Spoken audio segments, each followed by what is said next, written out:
साहब घबराते नहीं थे। बाबा साहब ने ढंके की चोट पे इस भारत को संविधान देने का काम किया। भारत को साथ साथ हमारे समाज को रिजर्वेशन देने का काम किया, महिलाओं को एक इज्जतदार जिंदगी जीने का अधिकार दिया।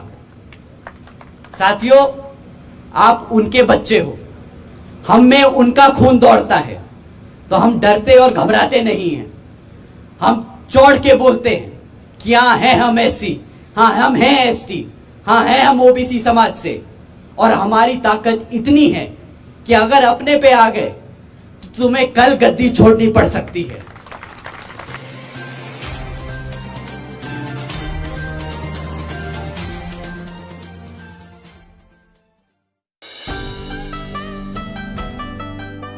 साथियों, ये हकीकत है जो आपको जाके बूथ स्तर पे अपनी कमेटियों के मेंबरों को समझा के उन्हें बताना है, और वो आगे जाके आपके पूरे समाज में जाके बताएंगे कि किस तरीके से ये बीजेपी और जेजेपी की सरकार ने हमारे समाज को अंदर से खोखला किया है। साथियों, इसी तरह केंद्र की सरकार ने हमें नुकसान पहुंचाने का काम किया। जब से बीजेपी सेंटर में आई है तब से दर पर दिन पे दिन नौकरियां घटती गई, और आज ये हाल हो गया है कि पिछले 45 इयर्स में इतनी बेरोजगारी नहीं हुई जितनी आज है। ये वो सरकार है जिसने वादा किया था हर साल 2 करोड़ नौकरी देने का। ये इस सरकार ने नौकरी देने का वादा किया 2 करोड़, उसके बाद अग्निपथ जैसी स्कीमें निकाली। आप सब जानते हैं अग्निपथ में क्या हुआ। अग्निपथ की स्कीम में इन्होंने कहा कि हम 46,000 वैकेंसीज निकालेंगे आर्मी में, आर्म्ड फोर्सेस में। उसके बाद पहली कंडीशन ये लगा दी कि आपकी उम्र 17.5 से 23 साल होनी चाहिए। तो जो 23 साल से ऊपर के बच्चे हैं जो आर्मी की तैयारी कर रहे थे, उनको निगलेक्ट कर दिया, उनको अलग कर दिया।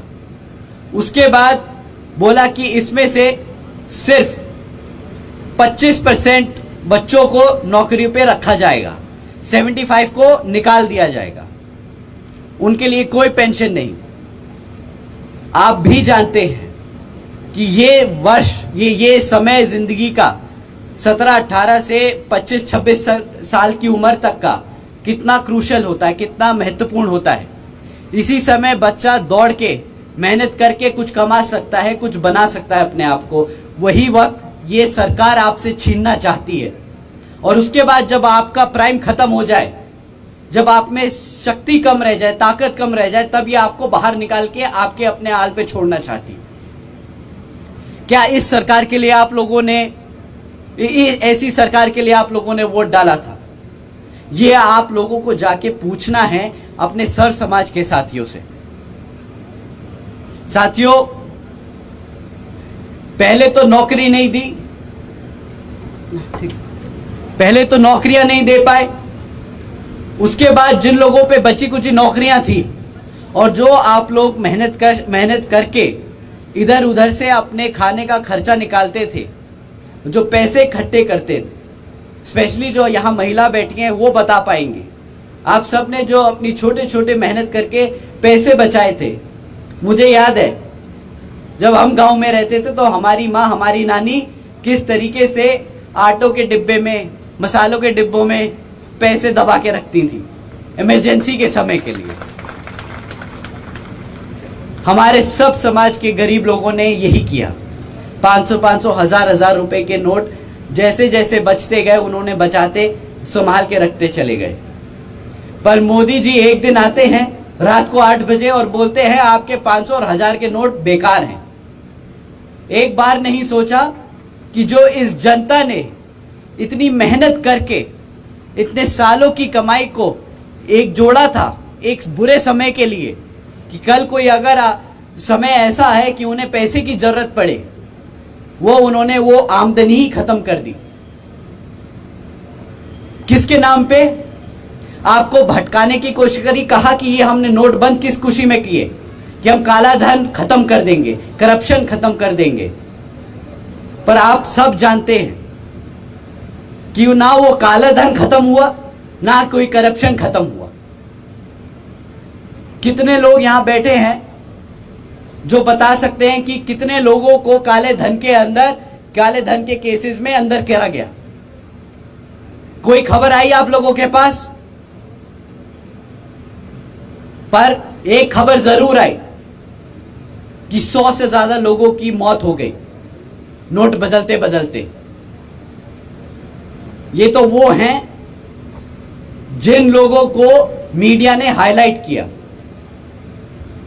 ये संख्या लाखों में है। 140 करोड़ की आबादी है हमारे देश की। आपको क्या लगता है कि सिर्फ 100 लोग मरे होंगे इतने बड़े काम में? साथियों, इस सरकार ने ना सिर्फ आपको फाइनेंशियली तोड़ा, आपकी सारी व्यवस्था को खत्म किया, अब आपके मनोबल को भी खत्म करना चाहते हैं। किस तरीके से? ये लोग आप तक सही इंफॉर्मेशन पहुंचने नहीं देते। आज की डेट में सारे मीडिया न्यूज आउटलेट जो टीवी चैनल पे आते हैं वो किसकी वाही वाही करते हैं? बताइए साथियों, किसकी वाही वाही होती है? क्या कहा? बीजेपी, मोदी जी। अच्छा, बीजेपी की भी तारीफ नहीं होती, सिर्फ मोदी जी की तारीफ होती है। मान सकते हैं, प्रधानमंत्री हैं वो। आज की डेट में प्रधानमंत्री जी अपनी कमी तो खुद बताएंगे नहीं, और जो मीडिया आउटलेट हैं उनको अपनी कमी बताने नहीं देंगे। आप तक सही इंफॉर्मेशन नहीं पहुंच पाती। इस व्यवस्था को ध्यान में रख के हमारे जो बहुजन समाज के बच्चे हैं जिनको काम नहीं मिल पा रहा, उन्होंने ये ठान लिया कि हम जो एक्चुअली जमीन पे हो रहा है वो आज तक पहुंचाने का काम करेंगे। उन्होंने यूट्यूब चैनल खोले छोटे छोटे, उस यूट्यूब चैनल के माध्यम से आप तक सही इंफॉर्मेशन पहुंचाने की कोशिश करी। तो मैं अपने युवा साथियों का दिल से धन्यवाद करना चाहता हूं जिन्होंने अपने चैनल खोले यूट्यूब पे, ट्विटर पे, और ये मैसेज सब तक पहुंचाने का काम किया। साथियों, ये सरकार अपने आप को SC ST OBC समर्थक बताती है। ये वो सरकार है जिसने चौड़ के बोला हमने पहला OBC प्रधानमंत्री बनाया। बट हकीकत ये है कि जब नया पार्लियामेंट खोला गया तो हमारे ट्राइबल कम्युनिटी से जो आती है हमारी प्रेसिडेंट, उन्हें तक को नहीं बुलाया गया। ऐसा क्यों? जो हमारे पूर्व प्रेसिडेंट रहे हैं, जो SC समाज से रहे हैं, ST समाज से रहे हैं, उनको बीजेपी वाले अपनी कुर्सी के बगल में नीचे जमीन पे क्यों बिठाते हैं? जब लेडी रिजर्वेशन बिल प्रेजेंट किया गया तब क्यों हमारी बैकवर्ड क्लास की महिलाओं को पार्लियामेंट में नहीं बुलाया गया? क्यों हमारे प्रेसिडेंट को वहां पे नहीं बुलाया गया? आपको ध्यान रखना होगा, ये बड़ी बड़ी बातें करते हैं कि हम अपने पिछड़े समाज को लेकर चल रहे हैं, परंतु इन्होंने कोई ऐसा काम नहीं किया जिससे हमारे पिछड़े समाज का उत्थान हो सके। आज की खबर है, बीजेपी के एक MP ने सांसद सदन में BSP के सांसद को, जो मुस्लिम समाज से आते हैं, उनके लिए इतने अपशब्द इस्तेमाल करे जो मैं आज यहाँ मंच पे नहीं इस्तेमाल कर सकता। उन्होंने इंडिया के पार्लियामेंट में वो शब्द इस्तेमाल कर, आप लोगों ने सुना होगा। साथियों, ये हकीकत है। इनके शब्दों में मत आइए, इनकी हरकतों को नोट कीजिए कि कैसे इन्होंने हमें दबाने की कोशिश की। साथियों, यही वो सरकार है, यही वो पार्टी है। जब श्री VP सिंह जी की सरकार थी तो मंडल कमीशन रिपोर्ट को लागू कराने के लिए BSP ने अपनी जान लगा दी। और मंडल कमीशन रिपोर्ट को लागू कराया, जिसके तहत हम सबको आज रिजर्वेशन मिला। परंतु जैसे ही ये मंडल कमीशन रिपोर्ट लागू हुई, भाजपा ने श्री वीपी सिंह की सरकार से अपना समर्थन खींच लिया, ताकि वो उन्हें समझा सके कि ये दबा हुआ कुचला हुआ समाज है जिसको उठने नहीं देना।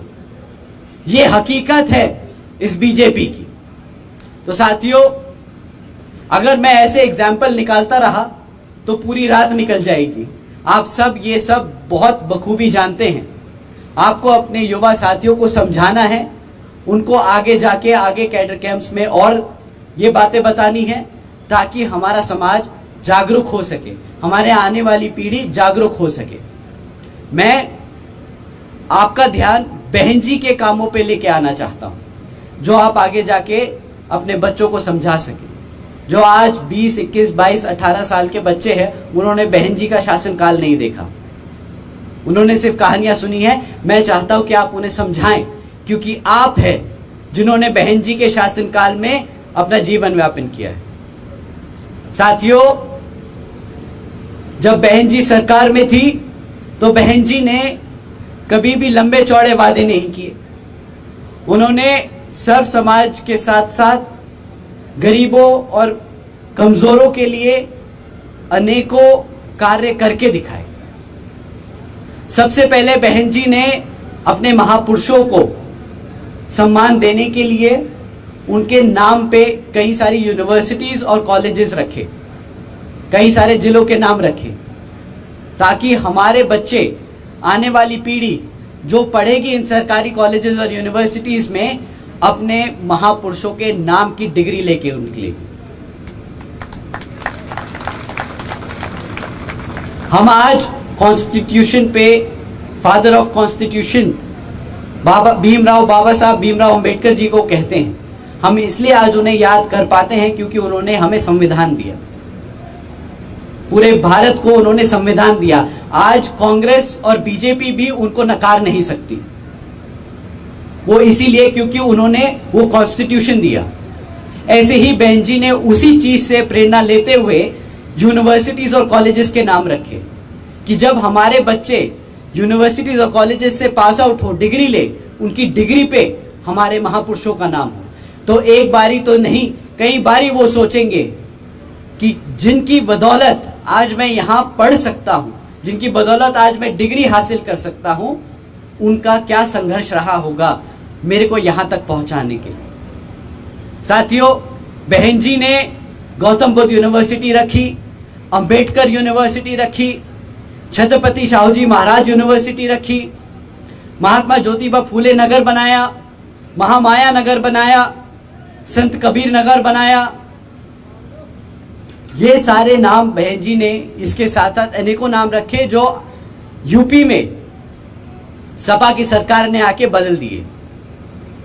सपा भी कुछ खास अच्छी नहीं है, कहीं आप सोचें कि वो भी यादवों की पार्टी है, बैकवर्ड क्लास की पार्टी है, तो हम पे अत्याचार नहीं करेगी। यूपी में, हमारे यूपी के सारे साथी, आपके बगल में लगा हुआ यूपी है, आप सब जानते हैं कि कितना अत्याचार सपा की सरकार में हुआ है। साथियों, आदरणीय बहन जी ने अपने शासनकाल में अपनी बच्चियों का खास ध्यान रखा। उन्होंने एजुकेशन सिस्टम पे काफी ध्यान रखा। उन्होंने अपनी बच्चियों को 12वीं तक की शिक्षा मुफ्त में हासिल प्राप्त कराई। आपको जानकर हैरानी होगी कि इस मुफ्त शिक्षा को हासिल कराने के लिए बहन जी ने 600 करोड़ से ज्यादा की लागत लगाई।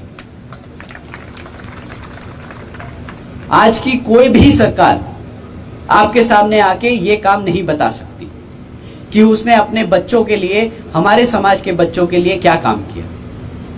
आदरणीय बहन जी ने अपने शासनकाल में यूनिवर्सिटीज में हमारे बैकवर्ड क्लासेस के बच्चों के लिए 27% आरक्षण की व्यवस्था तय की। साथ ही साथ आदरणीय बहन जी ने गरीब बालिका आशीर्वाद योजना के तहत 3,250 करोड़ रुपए इन बच्चियों को 1-1 लाख रुपए के तौर पे बांटने का काम किया। ये पैसे सीधा तब दिए गए जब बच्ची पैदा होती। 1 लाख रुपए बहन जी ने 3,500 करोड़ रुपए खर्चे अपनी बच्चियों को एक उज्जवल भविष्य देने के। आदरणीय बहन जी ने अपने शासनकाल में 12,500 करोड़ की लागत से हमारे SC ST व OBC के साथ साथ आदिवासी समाज के लोगों के लिए 3,50,000 से ज्यादा परिवारों को महामाया आवास योजना के तहत अपना खुद का घर दिया। साथियों, इन सब के साथ साथ बहन जी ने अपने शासनकाल में अपने युवा साथियों के लिए काफी ध्यान रखा, उनके लिए काफी नौकरियों के व्यवस्था तय की। आपको जानकर हैरानी होगी कि 90,000 से ज्यादा शिक्षकों को सरकारी नौकरी देने का काम किया बहन जी ने। 1 लाख से ज्यादा सफाई कर्मचारियों को भर्ती किया और 2 लाख से ज्यादा पुलिस फोर्स में भर्ती किया गया।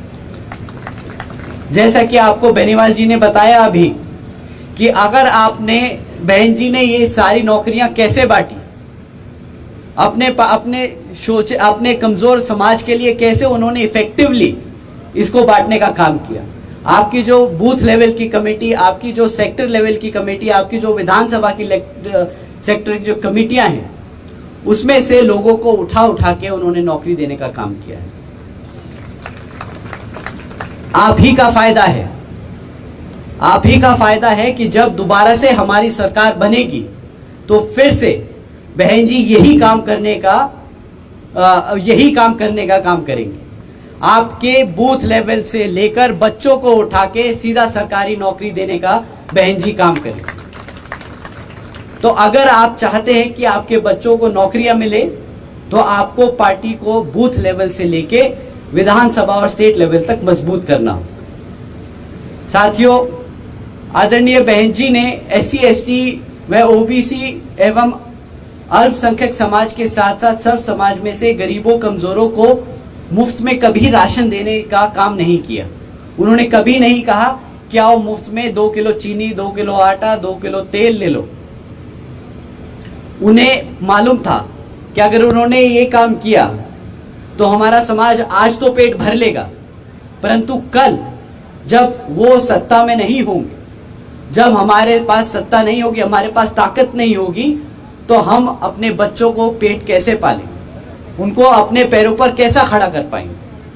तो बहन जी ने नौकरी देने का काम किया। तो साथियों, आपको ध्यान रखना होगा कि अगर कोई पार्टी आपके बीच में आके बोलती है कि मैं आपको मुफ्त में बिजली दूंगा, मैं आपको मुफ्त में राशन दूंगा, आपको सीधा हाथ जोड़ के बोलना है, भाई साहब आप शासन कर रहे थे, राज कर रहे थे हम पे, हमारे प्रदेश पे पिछले 10 साल से। मेरे बच्चे को आज तक नौकरी नहीं मिली, पेंशन नहीं मिली। मैं आज अपना सर उठाकर समाज में नहीं घूम सकता क्योंकि मेरे पास पेट भरने के लिए पैसे नहीं हैं। तो जब आप राज कर रहे थे तो तब आपको यह ध्यान रखना था। आज जब मेरे पास वोट का अधिकार है, जब वोट देने की बारी आई है, तो आप फिर से आके मेरे को ये फालतू के वादे सुनाने वाले। तो साथियों, पलट के आपको सिर्फ एक ही जवाब देना है कि मेरा वोट तो सिर्फ हाथी को जाएगा। और घबराना नहीं, बोलते वक्त घबराना नहीं, बताते वक्त कि आप किस खेमे से, बताते वक्त घबराना नहीं कि आप किस समाज से, किस पार्टी से हैं। बाबा साहब घबराते नहीं थे। बाबा साहब ने ढंके की चोट पे इस भारत को संविधान देने का काम किया।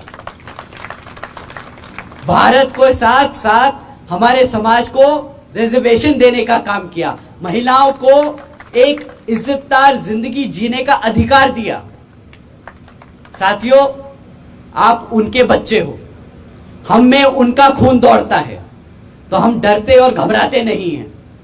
हम चौड़ के बोलते हैं कि हाँ हैं हम SC, हाँ हम हैं ST, हाँ हैं हम OBC समाज से, और हमारी ताकत इतनी है कि अगर अपने पे आ गए तो तुम्हें कल गद्दी छोड़नी पड़ सकती है। तो इस बारी साथियों, आने वाले चुनाव में अपने सर्व समाज के साथियों को एक साथ जोड़ें, पार्टी के हर एक स्तर की कमेटी को मजबूती से तैयार करें और आने वाले विधानसभा और लोकसभा आम चुनाव में इस तरीके से आप वोट डालें कि हरियाणा में बीएसपी के बिना किसी की सरकार बन ही ना पाए। बहन जी ने आपके ऊपर ये जिम्मेदारी छोड़ी है, तो आपसे उम्मीद करता हूं कि बहन जी को आप निराश नहीं करेंगे। हम सब आपके साथ मेहनत करके लगे हैं। आप लोग आगे बढ़कर बीएसपी को आने वाले लोकसभा और विधानसभा आम चुनाव में जिताएंगे। मैं अपनी बात यही समाप्त करते हुए आप सभी का तहे दिल से शुक्रिया अदा करता हूं। साथियों, जय भीम, जय भारत, जय बहन जी।